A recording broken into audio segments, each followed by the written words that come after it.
com uma crise ética e de perda de importância da atividade parlamentar, da representação, que é um valor essencial da democracia, muito grande. Eu acho que as coisas estão esgaçadas e alguém teria que se oferecer para essa alternativa. Doutor Jarbas, corporativamente, a OAB não tem interesse em ter uma bancada da OAB? É evidente que a OAB tem interesse de ter uma bancada de deputados, de senadores, advogados. Nós, inclusive, reunimos em Brasília com a nossa bancada de advogados, que reúne deputados de todos os partidos e senadores também. Isso é importante. Porém, a OAB não tem como interferir no processo eleitoral em função dela ter como uma questão de princípio o seu afastamento da política partidária, da política de governo, né, de ser situação ou oposição. Então, a OAB, tenho certeza que todos os advogados e advogadas vão ficar torcendo um pouco por mim, como membro da família, né, da corporação que está postulando esse cargo, mas com certa reserva. Mas o senhor acredita que a OAB consegue se manter e cumprir sua missão completamente apartidária? O senhor presidente da OAB, eu lembro que tinha uma certa ligação com a então governadora Ana Júlia, que tinha uma certa implicância com o Tribunal do Trabalho, fazia de vez em quando um barulho ali na escadaria do tribunal. Quer dizer, tem sempre uma vinculação com o poder público. Veja bem, a OAB é uma entidade que fala em nome da corporação e ela também fala em nome da sociedade. E Já falou bem mais, né? Já falou bem mais. Eu acho que a OAB já falou bem mais. Mas o fato é que quando nós falamos em nome da sociedade, por vezes, interesse da corporação, mas que revelam no interesse público, nós conflitamos. Veja, a minha amiga Ana Júlia, independentemente de ser do PT, sempre foi uma pessoa... Hoje não é mais. Hoje do PCdoB. E é minha amiga pessoal, você sabe disso. Né? E a Ana, acabei brigando muito com a Ana como presidente, né? Lá em casa, a minha esposa dizia: Jarbas, você está brigando mais com a Ana do que com o Jatene. E eu disse assim: Mary, mas não é questão de opção, é questão que nós temos que cumprir o nosso papel público. Ainda bem que a Ana compreendeu bem que, por vezes, quem está na sociedade tem um papel, quem está no governo tem outro.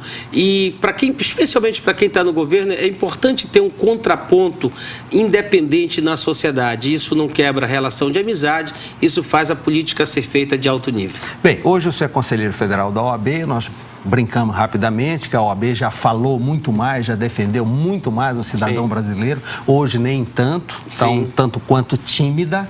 E agora o Tribunal de Contas da União está querendo colocar o dedo, quer examinar os recursos e a aplicação da OAB. Qual é o posicionamento federal? Qual é a sua opinião, pessoal? Bom, olha só, Mauro, a OAB não tem uma arrecadação de dinheiro público. Quem exerce cargo na OAB não exerce cargo remunerado. Eu fui presidente, agora sou conselheiro federal, mas não recebo remuneração. É um cargo voluntário, é um cargo de honra. E a OAB se sustenta exclusivamente das anuidades. Então, a receita dela... A taxa do exame de ordem hoje é o grande ganho. Viu? Você sabe que o exame de ordem, para ser feito com padrão de segurança, de excelência como o nosso, em que nós temos um padrão que raramente nós temos, creio que na história tivemos uma prova que foi anulada sob suspeita de fraude, uma só, né? Então, nosso exame tem muita segurança. A ordem consome tudo que arrecada de taxa do exame de ordem, que não é barato, é verdade, mas com a segurança do exame. Nós recebemos, e mesmo assim, uma taxa individual, faz quem quer fazer o exame de ordem. Você não precisa se formar e ser advogado, você pode ser promotor, pode ser juiz, pode ser delegado, pode seguir outra carreira pública, pode ser diplomata, fiscal da Receita, enfim, não necessariamente advogado. Então, é uma coisa voluntária, você não é obrigado a fazer. Então, por isso, como ela não recebe dinheiro do poder público, não cabe ao poder público fiscalizá-la. Mas eu digo assim, Mauro, a gente precisa rever, eu acho que a ordem precisa avançar em transparência das suas contas, em todos os níveis. Exemplarmente. Em todos os setores, exemplarmente. Eu acho que a ordem tem muito a missão de apontar o dedo, né? Como a gente estava falando aqui.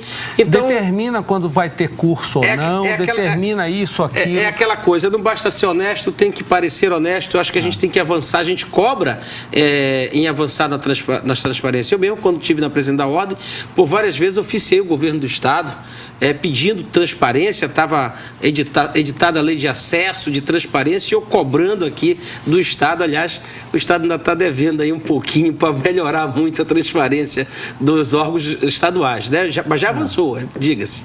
Bem, já que o senhor tocou nesse assunto, o que é que falta para que a gente conheça os meandros daqueles que nos governam?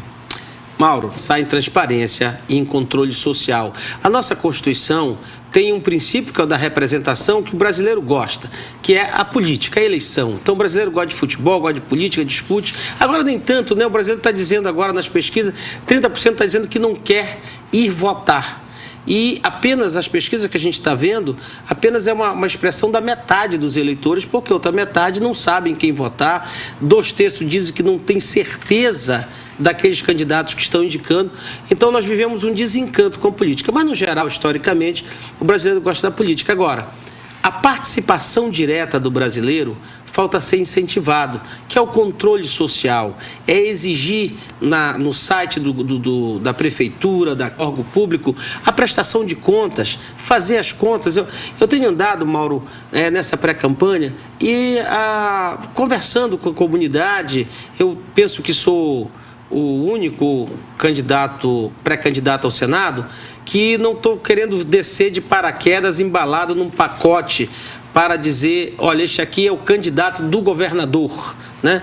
Eu estou indo aos vereadores, aos prefeitos, associações, à rua, à feira, tudo organizado.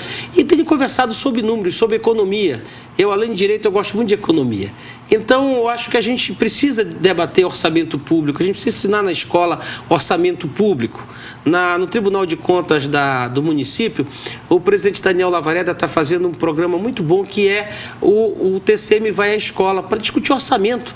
A gente quando pergunta para uma pessoa, você sabe quanto o Estado vai investir esse ano? A pessoa não sabe, né? As rubricas orçamentárias. Isso começou no TCE com o TCE Cidadão, né? Que já tem há muito tempo. O TCE Cidadão é um programa importante, né? Então, eu acho que são programas, inclusive o TCE e o TCM têm andado bastante juntos ultimamente, e eu acho que é bom que seja assim. A gente precisa saber um pouco mais da economia, precisa saber um pouco mais do governo para poder fazer a reivindicação correta e cobrar também corretamente as políticas públicas. Quando eu sei quanto custa uma obra e quando eu tenho acesso à forma como ela foi licitada, o valor disso, quem está fazendo, em que condições, eu tenho condições de cobrar mais, principalmente com o auxílio hoje das mídias, que rapidamente a gente denuncia e rapidamente chega no Ministério Público, enfim, se faz petições públicas hoje. Então, a gente precisa desenvolver um controle social para que a política possa melhorar e a gente possa controlar a ética com que a política é feita nos governos, né? O padrão ético da gestão depende muito da participação da sociedade. Doutor Jarbas, o senhor para o Senado que estarão em disputa, a expectativa é que tenha de 12 a 14 candidatos. O Pará é continental, Sim. O custo de uma campanha é imenso. A legislação não mudou muito com a história do Caixa 2. Sim. Tá? Agora tem o fundo partidário, o senhor pertence a um partido pequeno, Sim. Né? Embora seja o Partido Verde, não recebe em dólar. Né? Então, como é que vai ser uma campanha para o Jarbas Vasconcelos em nível de Estado? O senhor pretende bancar do próprio bolso? Olha, Mauro, eu tenho feito uma pré-campanha e pretendo fazer uma campanha que a gente possa ser financiado pelos cidadãos. Nós, da OAB, fomos ao Supremo Tribunal Federal para vetar que as empresas, pessoas jurídicas, pudessem doar para os partidos, porque identificávamos e continuamos achando isso, que uma empresa, por não ter cidadania, por não votar, ela é impessoal, toda pessoa jurídica é impessoal, ela só pode ter um móvel para financiar a campanha, que é ter um retorno do governante eleito a partir do seu dinheiro. Então, agora nós temos a campanha cidadã. Ou seja, nós vamos fazer a nossa coleta via cidadão, cada cidadão contribuindo conosco. É sonhar muito? Pode ser, mas é assim hoje que a lei permite. o financiamento de cada cidadão e de cada cidadã. Portanto, um financiamento dentro do limite e da capacidade de cada um, inclusive do candidato pessoalmente. Eu não sou candidato apenas... acho que... Do governador.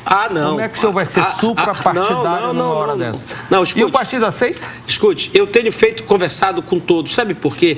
Essa campanha, as pessoas o que mais querem é ter compromisso de quem se propõe a ser candidato. Eu sou um candidato que vem da sociedade. O meu perfil como advogado é de falar com todos os setores. Eu converso com todos os setores, sempre foi assim.